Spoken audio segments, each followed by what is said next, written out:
So Jamie Miller, he's a communications expert. I just called him a negotiation savant, so hey, you're going to have to live up to that. Spoken on stages all across the U.S., Jamie Miller is a communication strategist who's helped founders, advisors, executives across industries from cybersecurity to real estate sharpen how they speak, sell, lead, and listen. With over a decade of global experience speaking to national corporations and high-stakes rooms, Jamie Miller is the real deal, and we cannot wait to learn from and listen from you as well today. Come to the stage, Jamie. Before I start throwing at you a whole load of conscious communication lessons, just humor me. I won't do a bunch of hand raising, but just for this one question. Before I start sharing how to communicate more consciously, how many of you, like me, believe your ability to communicate is important? Wow, look around the room. Okay. And you guys can just shout out answers to this. Before I start sharing any communication lessons, what benefits would any of you come up with to be better in your communication? What was that? Needs met, okay. Clarity and understanding. Wow, who agrees with Andrew? More money, all right? Yeah, okay, great. Now, if I during my talk teach you one question you can ask people and they start selling themselves on your services and you haven't told them anything, who would say this was a great talk to listen into? If I can teach you one question you can ask. All right. I usually label the word promise, all right, as dangerous. It's the most dangerous word because when you promise something, you have to deliver on it, correct? I promise you I'll teach you one question. You can ask people and they'll start selling themselves and you haven't told them anything. Now, reputation, trust, credibility, are these all important things? Okay. Nathan, I didn't even get to choose the music. I just said he goes, any particular music? I'm like, just go with whatever you share. When it comes to Nathan, I didn't tell him, oh, go and say these words. He just, whatever they want to say, I have them share about me. Now, here's my question. Do you guys have to know a ton of things about me to believe I have these things? Or do you have faith in Nathan that you'd only have me come along because I have these things? So what is it? Faith in Nathan or you have to know stuff about me? Faith in Nathan. If you notice, now watch this. I'm going to make this a lesson real quick. Because you said faith in Nathan, I didn't hear anyone say I need to know things. That means I won't share with you. I got invited to speak at the Pentagon about the similar things I'm going to speak to you today. If speaking at the Pentagon a pretty credible thing to get invited to do, to teach. Okay. I don't need to share with you. This is me. I like to dress casual. I was talking with Brian earlier before coming up on stage about this. This is me at UWM where I get hired to teach corporate all their AEs on how to communicate. I just got an email this past week where I'm actually getting integrated into partnership perks with their 40,000 brokerage clients, but I didn't need to share that. I don't need to share. How many of you are in the how many understand there's a lot of compliance in the financial industry? Okay. I have to do a disclaimer. I'm not officially affiliated with any financial institution. I'm an external coach that's been hired over the last 6.5 years to coach financial advisors on how to communicate, the things I'm going to teach you today. I don't need to share a video of Dan Catone sharing with the world how I help him do presentations. If you notice the baseball hat, that came through kind of as I was listening to Reed talk. How many understand? We go on a journey. Like, is it okay to be human and we learn things along the way? Do you adapt and pivot? I had a client once say, Jamie, our appearance matters. So I said, it does, just not as much as you think it does. So I grew my hair out really long. My mum couldn't look at me. And because my hair went through a stage of not like maybe the way Andrew cut his own hair, all right, I ended up getting a baseball hat, and I started just giving them out to clients of mine. But I don't need to share. I take my clients to Milan, Italy. Any of you know a realtor? Everyone knows a realtor, right? Anyone familiar with Inman magazine? All right, they did an article. Is body language important in communication? All right.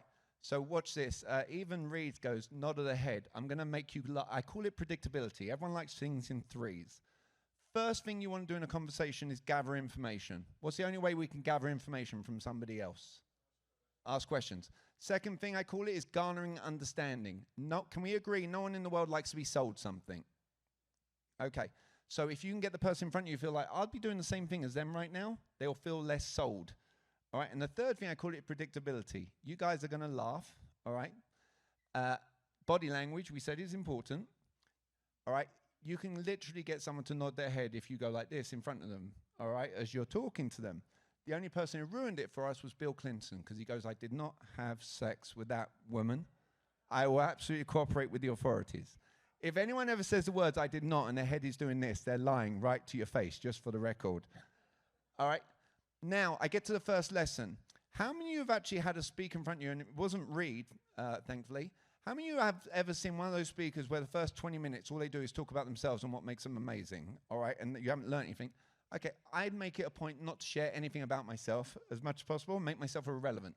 When you're selling, who do we want doing all the talking, us or the client? The client. So if you start your verbiage with, let me start by telling you, who's doing all the talking? Do you see where I'm going with this? So you don't want to start your dialogue with another person, let me start by telling you, because then you're going to be the one doing all the talking. That's why I said I'll teach you one-off questions you can ask people that get them to tell you what they value about what you bring to the table before you've even shared anything. So don't start your interactions with the words, let me start by telling you. I did get a chance to be a little bit cheeky with Colby and Brian earlier on when I asked, all right, what do you do? And I made it a lesson. If you're asked, what do you do? You're going to network today with people, correct? Think to yourselves, I implore you, encourage you. Next time someone goes, what do you do? Envision in your head if you're making a statement about what you do, all right? And you'll see that you might be missing gaps in how you can get people to engage to get yourself further ahead. Are you following along so far? Now, I usually ask, does anyone not know what movie this is from? What movie is this? Karate Kid. And what is being taught here to Daniel? All right, and when he's learning wax on, wax off, for those who haven't seen it, the people who have seen it, help me out. Do you remember Daniel being like, Mr. Miyagi, what has this got to do with karate? Okay, by the end of the movie, was it everything to do with karate? Okay, you guys are going to have some wax on, wax off moments over the next 25 minutes because I'm going to share with you maybe how I get my kids to do what I want them to do without telling them to do it and make it their idea. Who has kids in this room that would like to? Okay, a lot of you. Okay, I might share with you how I helped a male client of mine get a date on Bumble, all right, and using 3 questions, and they're the same 3 questions. Can we appreciate how we are in our personal life and how we communicate can affect our business life? I have a soundbite, and my camera guy loves picking this up. You cannot be an amateur in your home life and suddenly become the biggest professional in your business life in how you're communicating. Are we all in agreement? Yes? Okay. Now, all of you in your best British accents, all right, on the count of 3, you don't have to say the mate part, but just in the best British accent you possibly could do, on the count of 3, just say the word cheers. 1, 2, 3. Cheers. Okay. When you have a moment that I teach you something you didn't know, all right, during the next 20 minutes or so, just say the word cheers. That way I know that I'm leaving an impact. In fact, how many things do you have to learn from me to feel like this was worthwhile? 1. Did I do body language there maybe just to get the answer? All right. Now, my former British self, I've been told very charming, debonair. I've been told when I swear it sounds polite, I will not curse from this stage today. I am now a proud American. Yay. Woo. All right. I even own a truck. All right. Yay. Okay. And I do that for the predictability piece. All right, remember, gather information, garner understanding. The third thing, I call it predictability. How many of you never want to have a headache client? Okay, I'm going to teach you how you can create predictability from the right people in front of you as you take them through your presentation. Oh, because I'm not Captain America just yet, can we set this up for success? How much longer do I have on the clock at this point? Any of you? Nathan? 22 minutes? Okay. Guys, can we appreciate, I can teach you a lot, I can't teach you everything in 22 minutes. Are we on a normal human page there, all right, with this? I can read minds. He calls me a savant. I've not been called that before. Who would think it was really cool if I read someone's mind in front of the room right now? Andrew, you're a good sport. You've already stood up. Give Andrew a round of applause. Come up here, Andrew. All right, we're going to try and do this quick because I've only got 22 minutes to teach you. All right, so Andrew, very fast, okay? Now, you have to answer really quick this, okay, without jumping ahead, okay? You can't jump ahead, and you've got to answer really quickly. When I put the mic, just shout out very quick your answer without jumping ahead, okay? Now, not a card trick, but imagine a deck of playing cards, all right? We're going to play a game, so immediately we take out the jokers. Now, going real fast so we can all hear you, very quick. Don't even think, hesitate, breathe. Blurt out your answers very quick. because we take out jokers, once we take out jokers, you've got two colors. You've got black, you've got red. Pick one. Red. Even quicker. Of the red, you've got hearts, you've got diamonds. Diamonds. Of the diamonds, you've got numbers, you've got face. Face. Of the face, you've got the jack, the queen, the king. King. Okay. Now you hold the mic. Now you promised me, Andrew, you did not know that I was going to do that, correct? Correct. What card is that? Oh, King of Diamonds, red. Okay. Now, thank you. Give Andrew a round of applause. Guys, that's not a trick. All right? That is my flavor. I didn't invent anything. Who understands that no one in the world invents something? Chris, Voss, Grant Cardone, we just teach with our own different flavor what makes sense to us. Are you following along? What I just taught you there was my flavor of teaching you this. Every conversation you ever go into with someone that you're selling, go into it with the words, I agree with you, in your mind before the conversation even starts. If you go into every conversation with the words, I agree with you, before it starts, it will stop you using negative connotations. It will stop you asking questions you don't want the answer to, all right? And it will stop you just making statements where you're hoping and praying the person in front of you values what you're sharing. Did you like that as a flavor, by the way? All right, any of you? Okay.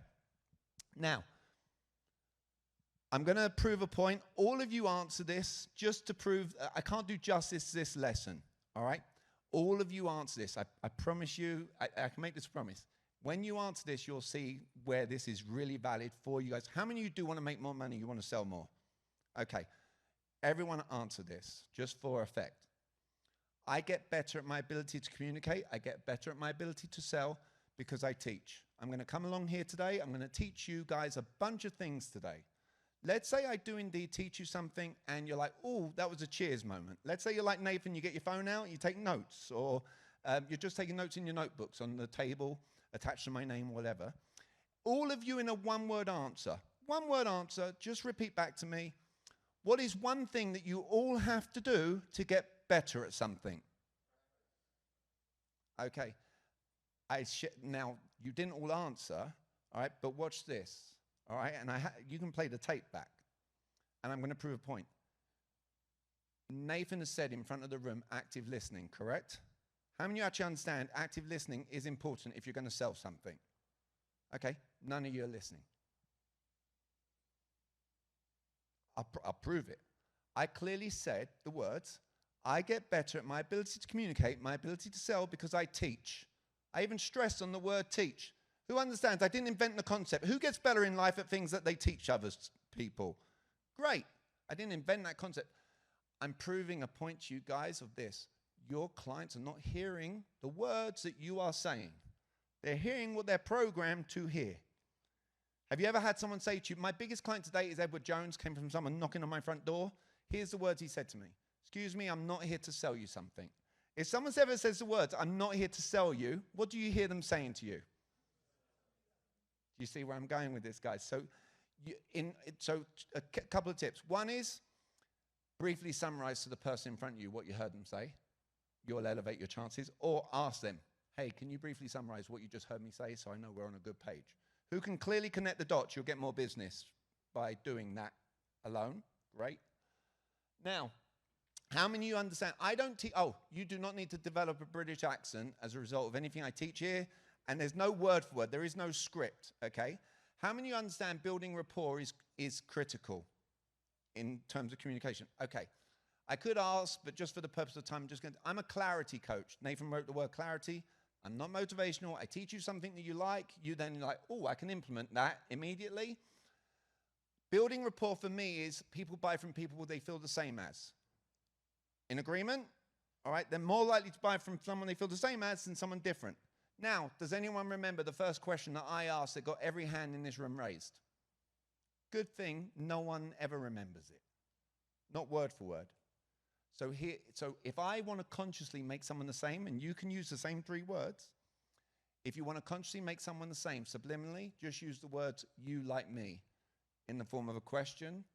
All right, you're making them the same. So my first question, hey guys, how many of you, like me, believe your ability to communicate is important for what you do? And then I just let every hand goes up. Men, women, different ages, we're all the same. Now, how many of you want to bring on clients in one meeting, ideally? You like the idea of doing that? The more specific you get with your you like me, the more around what you do, the more inclined you're going to get a client in one meeting. I'm just going to throw out like financial advisors just as an example. Are you like me in understanding not all financial advisors are created equally? Would be a great starting point. Okay? So that's you like me. Now, have any of you ever heard of mirroring before? Okay. I teach what's called extreme mirroring. If Nathan goes and looks at messages that we've ever had between the two of us, actually, I did it for this example. I'm teaching lessons today that I don't usually teach, and I did slides just to, my first mission in life is be a great reflection on Nathan. I do great, you go to Nathan, say, Jamie was amazing, that's mission accomplished. Nathan, all right, wrote to me, great pod yesterday, thanks, bro. Back at you. All speakers must have slide decks. All right, do you notice he goes, thank you, Nathan? I go, thank you, Jamie. All right, in the middle, even more extreme, good afternoon, exclamation mark, space, upside down question mark. All right, I had to Google how you do an upside down question mark, but I did good afternoon, exclamation mark, space, upside down question mark. Here's the deal. If someone ever says to you, hello, and you say, hey, you are now making yourself different from that person. If someone uses the word kids and you use the word children, you're making yourself different from that person. I'm not telling you become someone completely different, but if someone says hello, can you indeed say hello? All right? If you want to higher conversion, this is definitely going to be a critical play. Just using a word for word. Who likes that? Have any of you learned anything from me yet? Okay, great. I don't like fishing for the cheers. All right. So now, how many of you understand, all right, if I'm pitching, who understands Reed, pretty successful guy? Beyond just climbing Everest, he threw out some impressive figures there, correct? Well, he didn't. Nathan talked about the impressive figures. All right. So watch this. Reed, all right, because I can see you and you're smiling. Have you been pitched a number of times? You've been pitched a number of times, right? Okay. So watch this. Have you ever had someone say, I'm not going to try and sell you? Okay. Have you ever had someone say, I'm not a salesperson? Okay, now watch this. When someone says, I'm not here to sell you something, your brain thinks you're going to try and sell me. If someone says, I'm not a salesperson, you're thinking you're about to sell me, but really badly. All right, correct? Okay, so watch this. How many of you like the idea of pitching the caliber of Reeds in the room? You understand that would help you out in life. Okay, watch this. Don't treat anyone like they're better than anybody else. You treat everyone the same. However, are there different mentalities of people? You've got the employee mindset, you've got the boss's mindset, correct? In life, all right, you've got the employee saying, if I ran the company, they're not running it, all right? If I'm approaching Reed knowing that he's been pitched a bunch of times, I know if I say, I'm not here to sell you, dude, I'll use a wax on, wax off moment. With my daughter, Ruby, who has daughters? They're sharper than sons, right? If I just start asking Ruby questions, she's like, Dad, I know what you're doing right now. Every interaction I go into with my daughter, I have to be like, Ruby, what do you think I'm going to do right now? You're going to ask me questions. I have to say, can we role play like I'm actually someone that you love and care about, all right? And no, but I'm going to use this. Remember I said personal, professional. I'm approaching Reed. Let's say I've done my homework. He used the word due diligence, all right? And I do my due diligence on Reed, all right? How many of you understand, have any of you heard of the 5 love languages? Okay, I'm going to let you in on a secret. Everyone loves words of affirmation. Everybody in the world loves praise. I didn't invent that concept. Read How to Win Friends, Influence People. Dale Carnegie talks about it, all right? Have you ever got a compliment from someone, Reed, and you liked it? Absolutely. Right, so if I'm pitching Reed, this is an example. Be genuine. You've got to give praise pertinent to the sale that you're giving, okay? So if I'm approaching Reed and I've done my homework, I can say, hey, Reed, well done on all the success you've had, and I'm being genuine with that, and then I'm going to get agreement, because all a sale is agreement to think the same way. Have you ever heard the notion that most businesses fail within 1 year? All right, how many years you been at it now, Reed? So if I give you a genuine praise on the 19 years, you can understand where that's coming from, all right? Now, just so you're aware, Reed, I am more than 100% here today looking to win your business. And because of the success that you've had in life, you're not only going to know every question I'm about to ask you, you're going to know why I'm about to ask them. Can we do each other one courtesy here today? All right? Can we just be genuine in our responses so we both sleep tonight peacefully? Is that fair? And then I'm going to anchor with body language on a handshake. Who understands what I just taught you is going to help you substantially to get, and Reed is nodding his head, so if the rest of you aren't nodding your head, I am not, it's not a, it's, there's one word in the English dictionary you can't be in sales: desperate. Everything else goes. You can be nervous, vulnerable. I've been vulnerable in, how many find vulnerability is actually really sexy? All right, you don't have to know everything. Okay, so all I'm sharing with you is you've got to be like you're holding a life preserver on the boat, and your client, Reed, is in that interaction, is in the boat, in the water with his arm up a bit. You can't let it feel the other way around. But the key is not needing a British accent. First step, praise. Second step, telling the person you're there to win their business. They'll appreciate you. And do you know what I've studied with predictability? Here's what happens. A Reed after the meeting says, I've got to thank you, Jamie. Why'd you got to thank me? Do you know how many people speak to me like they think I'm a moron, like they don't know what I'm doing? Are you following along? Have I guys got your attention, or am I going a bit over your head? A little bit. Cheers? Okay. I don't usually teach this from stage. Eugene and Heather, my lovely camera family with their twin daughters, can attest. This is the first time I've ever taught this lesson from stage. I just figured with mergers and acquisitions, you want to approach the likes of Reed.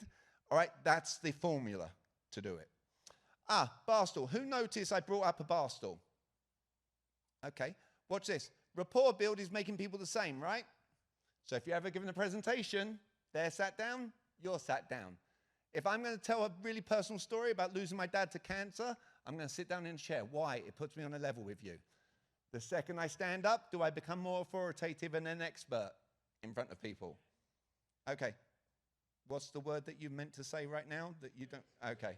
All right. Now, here's a big thing. This is something that took me more than 20 years to get better at. All right? The hardest thing when you're presenting to people is not reacting when you don't get a reaction. The hardest thing. All right? I give myself a pat on the back. If you ever hear me say these words, not good. If I ever say, guys, did you not drink your coffee this morning? All right? Or did somebody die? That means I'm fishing for an energy in the room that's not there.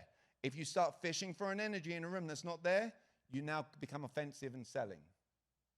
Are you following along me?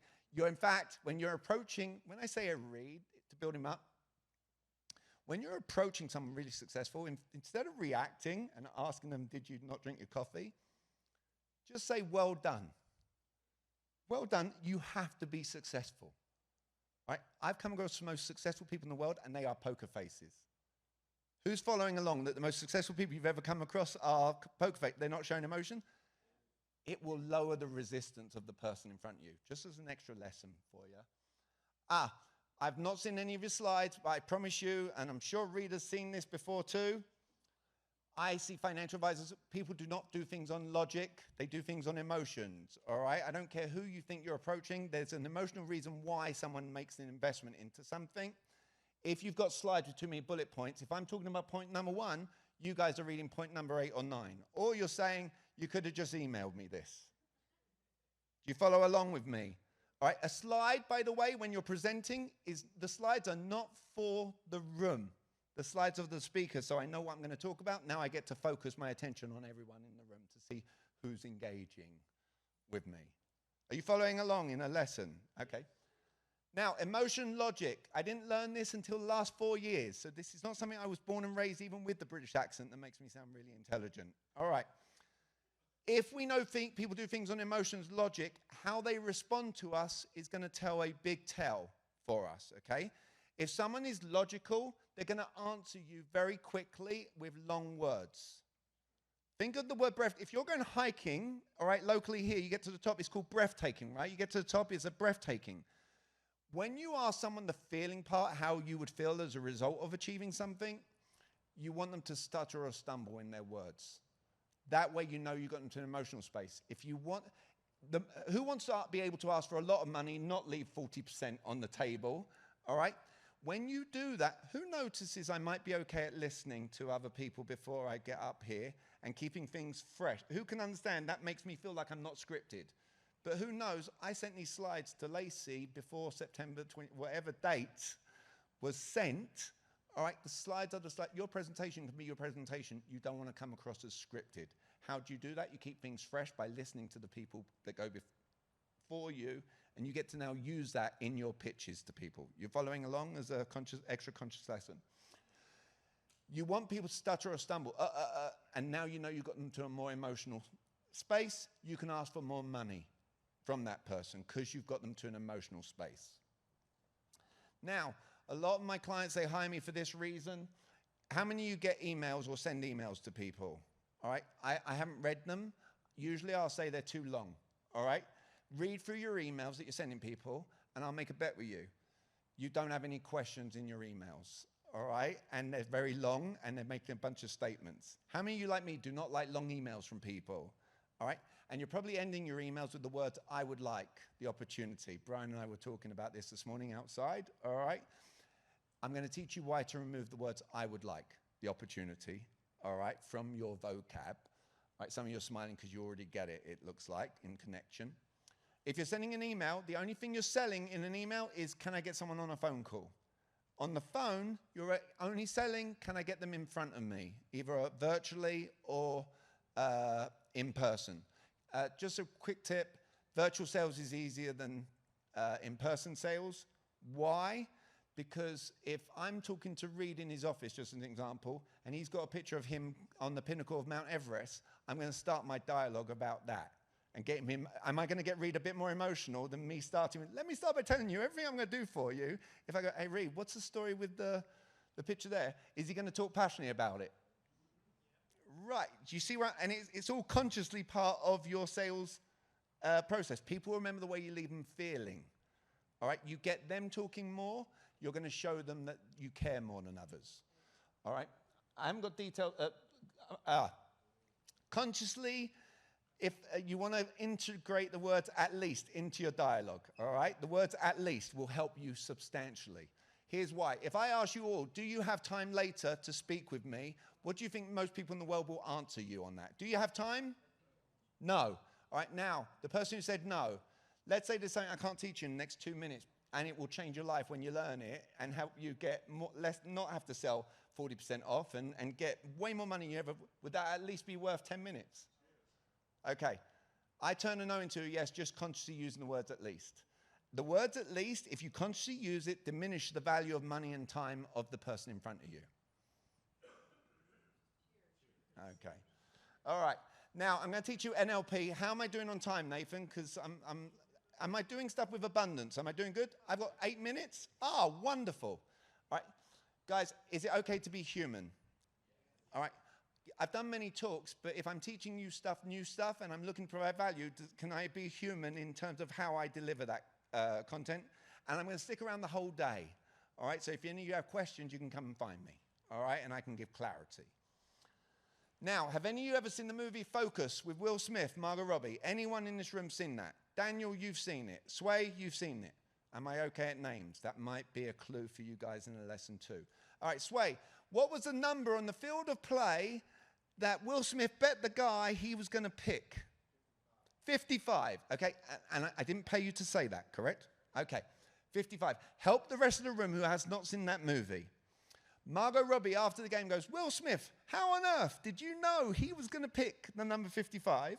And Will Smith says, we've been programming his subconscious. Everywhere he's been looking, he's been seeing the number 55. On the protests of the game, the Cafe 55 in the elevator, 55 roses in a vase, the sympathy for the devil song, the Mandarin word for 5 is woo, so that he just keeps hearing it. Now, everything you do in life, all right, I get to call and read a lot today, but his talk really resonated. I only like working with people where I vibe with them. There's no headache clients. Are we in agreement with that? So hopefully this aligns for you. Only ever use anything and make someone do something. It's never cool to make someone do something they don't want to do, ever. All right, you sell with ethics and integrity. Agreement? What I'm about to teach you is highly manipulative in the wrong hands. All right? If you are selling something, the more the brain of the person in front of you hears the word buy, the more you're speaking to their subconscious to buy something from you. Here's how it works. I'm selling Reed. Hey, Reed, at the end of this presentation, you're going to see where my presentation is a cut above and my business and my proposition is a cut above. By the way, has any client ever shared this with you before? By chance, is this some new information for you? Do you see by this place here where we get to do this? hey, by now, Reed, you're seeing where this is a great opportunity. All right, the first buy Reed hears is buy at the end. The first buy you say is buy at the end. Buy at the end of this, you're going to see where this is a great opportunity. Then you pepper in, just buy, buy, buy. And then the last buy they hear is buy now. Are you going to tell me you've learned that before? Okay. Now, I'm going to have some fun with you. You're going to laugh. I call this predictability. How many of you have got daughters? You're a dad and you got a daughter? Can your daughters get anything from you? Usually. My daughter came up to me, 8 years of age, true story, in my living room. Dad, yes, princess, I want a cell phone. I said, ha, ha, ha. Your brother didn't get one till he was 12. All right, you're not getting one. Now, that's my own daughter. She started the dialogue with the words, I want. And I said, no. Now, can we just set this for the straight? If I don't care what my own daughter wants, can we understand that no client of yours that you've never spoken to before cares what you want? You following along? So the only time you'll ever hear me say the words I want is when I'm teaching people, remove the words I want from your vocab. Now I'm going to make it a lesson in emotion logic. Emotion logic. Remember I taught that?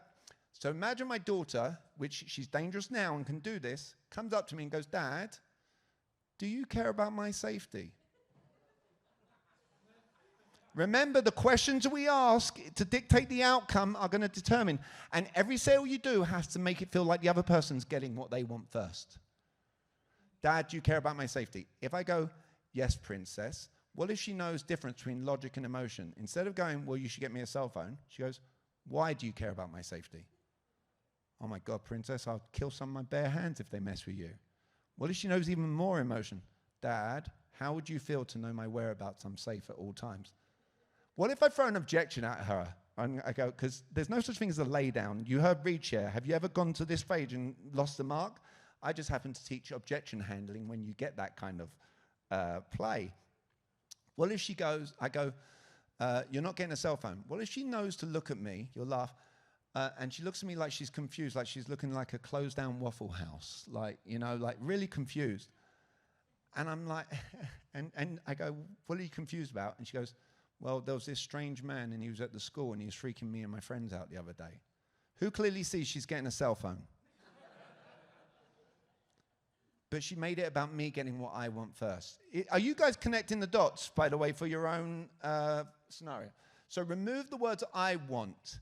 Instead, go with these words. Let's say this is something I can achieve for you. Would you at least see a benefit in a phone call? For example, at the end of an email, you'll elevate your chances of getting a response. All right? Some of you might be like, okay, thank you, Lacey. All right, now, I pay a lot of attention. I see certain words, and he even, God bless him, stressed on this word from stage. I call this the sweetest little word on the planet, all right? You want to use this word when you're selling, halfway through a meeting, all right? Reed used it about a quarter of the way through, and he really stressed on it. The sweetest little word on the planet is yet. Yet. He even really stressed. He goes, yet. All right? Do you recollect Reed saying that? Okay, good. You want to consciously use the word yet in your sale. All you do, it'll stop you oversharing. How many of you understand you can talk yourself out of business? Okay. Use the word yet. Halfway through your meeting with someone, just go, hey, have you heard everything you need to hear from me yet to feel confident to move forward? All right? And how they answer you in their emotional space will determine a lot. I had John Duda, financial advisor. I go, have you heard everything you need to hear from me yet to believe that I can help you? He goes, yeah, sure. I said, that's not emphatic enough. And he sounded like Meg Ryan from the movie Harry Met Sally, giving away my age, in the diner, where he goes, yes, yes, yes. I'm like, that's a lot better, John. All right? But the word yet is what makes it sweet is this. If they say yes, you get to say terrific. The next part is very simple. If they say no, it doesn't end your dialogue. That's still terrific. What would be one thing specifically that you'd want to hear so you can feel that sense of confidence? You're back into your meeting. The other area where, I end up becoming a therapist for my clients in their self-talk. All right? If you say, I've not reached my goals for 2025, that's a very negative self-statement. Add the word yet on the end. See how quickly that your psyche changes around it. Are you following along? So that's just using the word yet. Oh, and for any of you married or in a relationship, no one likes the word but. yet no one's offended by the word yet. So just substitute the word but for the word yet, all right? You'll confuse them. Okay. And then I'm going to end with this play. The most powerful word in the world in sales, all right? It's the most powerful word. I could cheekily ask Nathan what word is on the back of my phone in a Ted Lasso sticker, all right? The most powerful word in sales, one of my clients bought it for me, is the word believe. Believe. You have to consciously use the word believe, though. It's not enough to just internalize it and think it. You want to consciously ask, here is why. Everyone in the world will always do it when they believe it. Does that make sense? Like, people will go to a place of worship every week of their life based on what they believe. People will spend 300 grand to go to a liberal arts college in Winter Park, Florida, all right, called Rollins College, because they believe that when they get out there, they're set up. Can we agree conventional education might not set everyone up for life, all right? Are we in agreement in this kind of room? All right. But people will pay it when they believe it. Tom Brady, whether you love him or hate him, my Heather, who's filming me, is like nodding her head. She hates Tom Brady, whatever.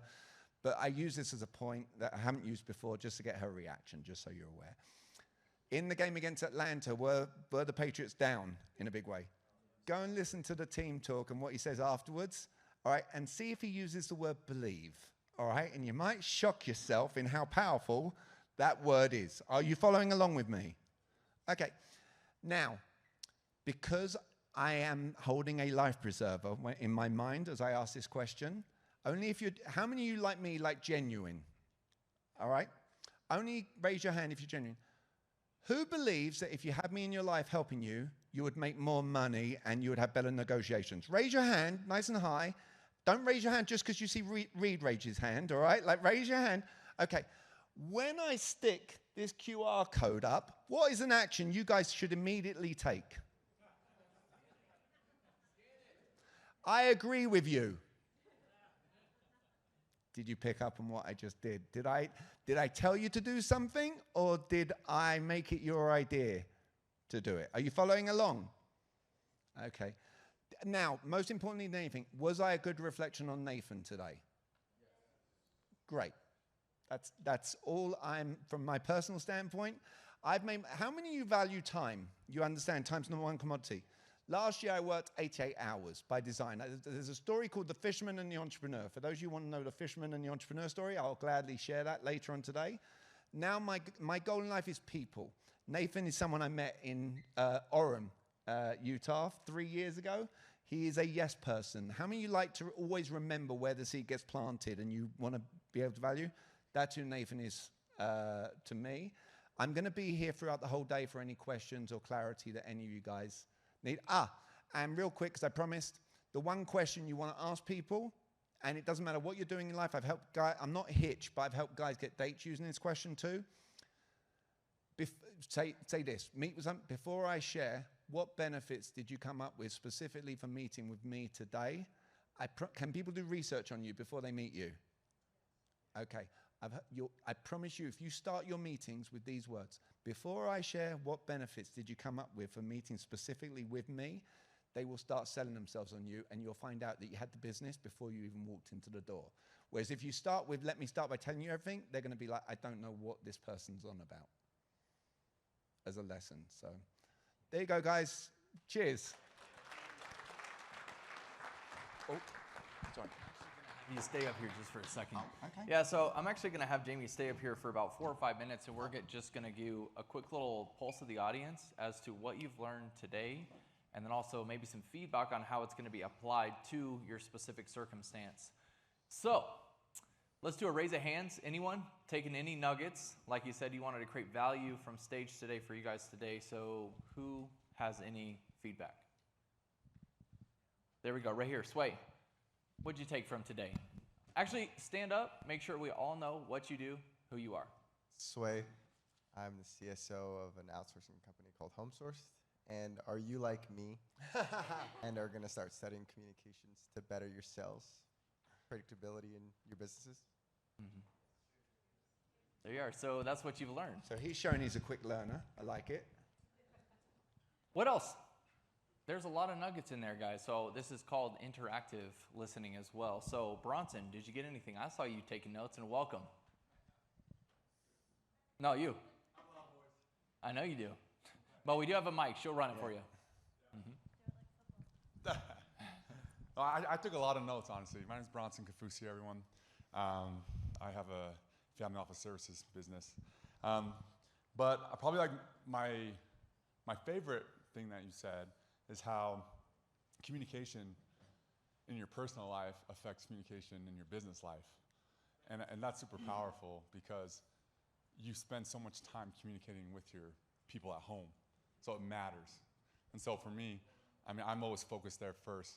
And so when you said that, I was like, oh yeah, I gotta do better. So it's great. Thank you. Do I have permission to elevate the clarity around that? Absolutely. All right. How Thanks many for of you, asking. we might not always like them, but we love our kids, right? Have any of you ever tried to feed your kids vegetables, just as an example, all right?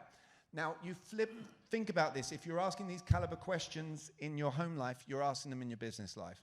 You've got the kid with the broccoli in front of them, and your kid turns around and says, Dad, Mum, I don't want to eat the broccoli. If you're immediately asking these questions, I'll let you think about this. How do you know you don't like it? All right, it's the question you come up with. Your kid's going to go, I just know. Then you go, have you ever tried it? Flippantly, and the kid goes, no. Can we understand you're not closer to them eating it? Now, not to give myself a pat on the back, but to show you the difference, right? And the more you do it at home, the more it transcends into your business life.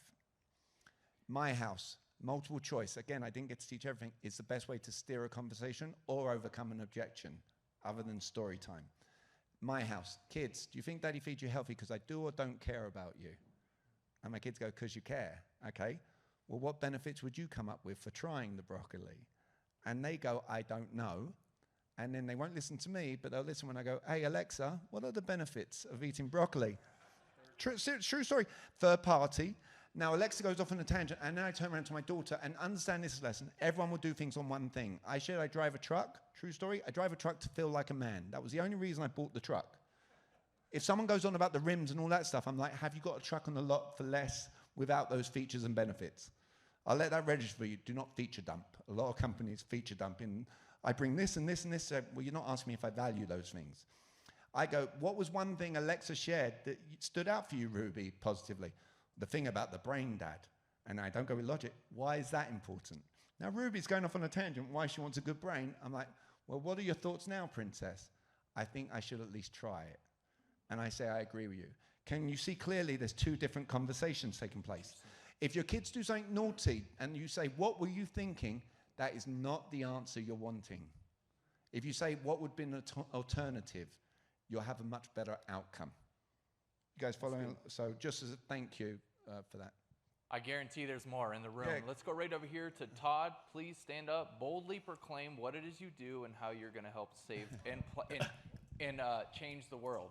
Todd Elkins with Esleo. We're building backyard rental spaces. But if you, like me, felt like this was incredibly overwhelming, I felt like I thought I was decent at selling.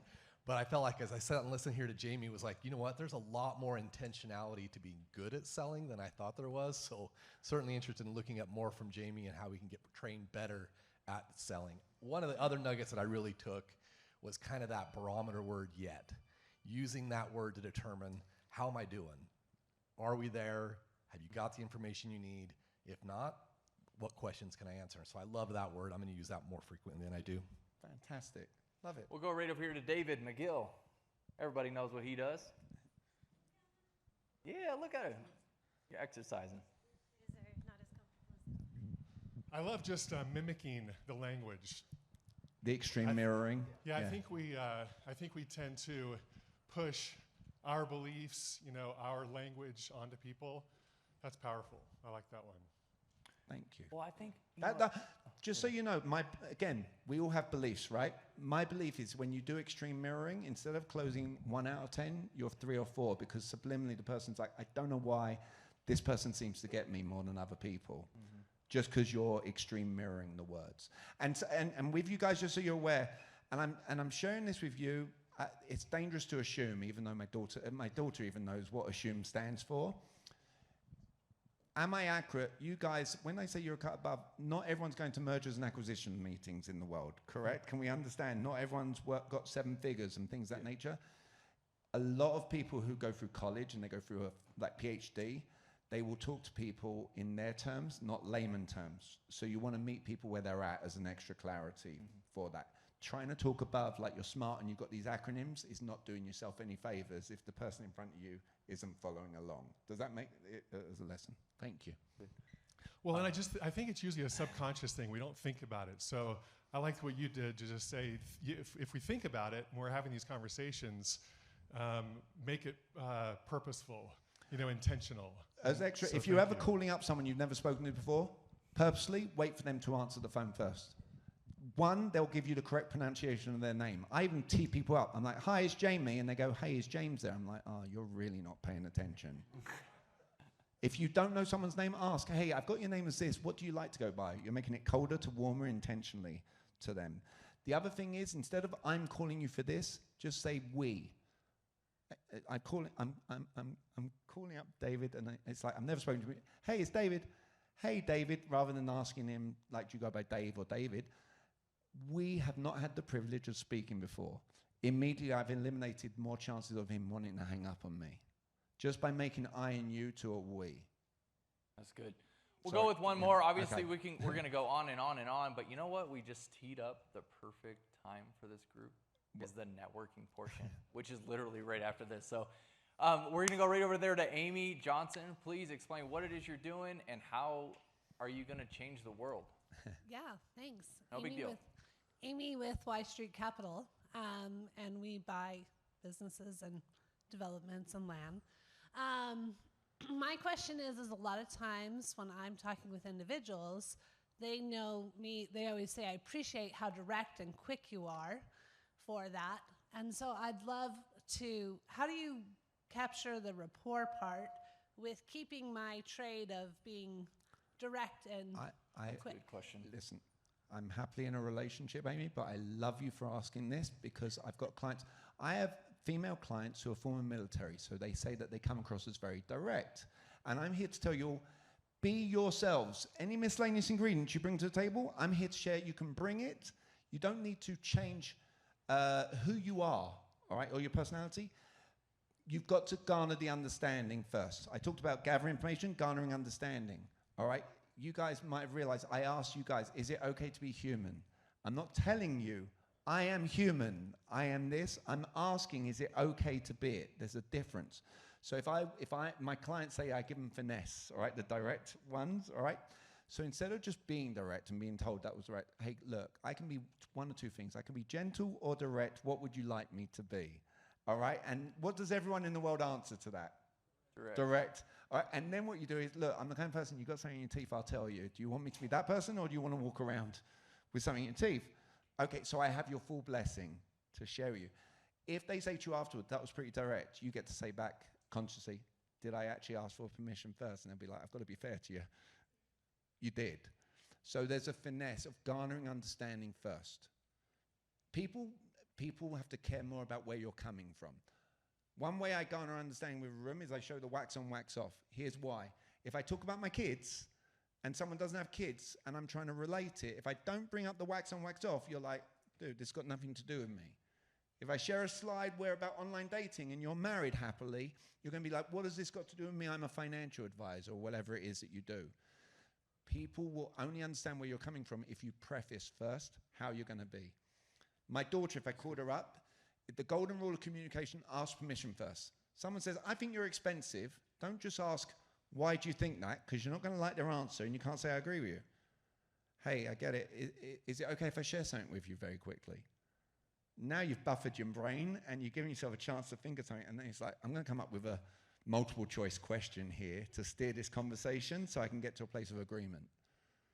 Someone says, what are the costs for your services? I'm not going to tell a lot of people in the industry, the costs are this. Well, it's like, you haven't extracted any value first. Absolutely, I'll show you the costs. Just real quickly. Are you caring just about the costs, or do you also care about the caliber of the individual you're going to be working with? If they say just costs, I'm like, yeah, I'm not your person. Yeah, that's good. Does that make sense? Like, again, I'm going quick with a lesson there, but hopefully you picked up what I put Well, down. let's give Jamie a round of applause. Thank you you so much Thank for you being for here, that. Cheers. for your time.